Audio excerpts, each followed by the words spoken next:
నమస్తే welcome to టీఎస్3 news నేను సృజన తెలంగాణ రాజకీయాల్లో అధికార వర్గాల్లో తీవ్ర చర్చకు దారితీసిన రాయదుర్గం భూ వివాదానికి ఎట్టకేలకు ముగింపు దిశగా అడుగులు పడుతున్నాయి.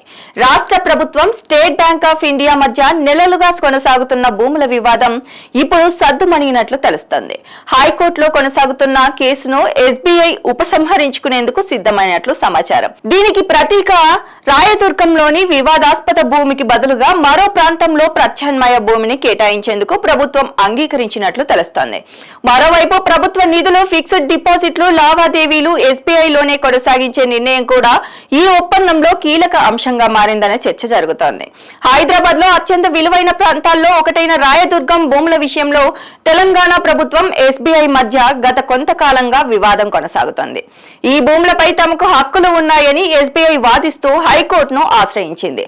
అయితే ప్రభుత్వం మాత్రం ఆ భూములు ప్రభుత్వ ఆస్తులేనని స్పష్టం చేస్తూ తన వాదనను వినిపించింది. ఈ నేపథ్యంలో ఇరు వర్గాల మధ్య జరిగిన చర్చలు సానుకూల ఫలితాన్ని ఇచ్చినట్లు తెలుస్తోంది.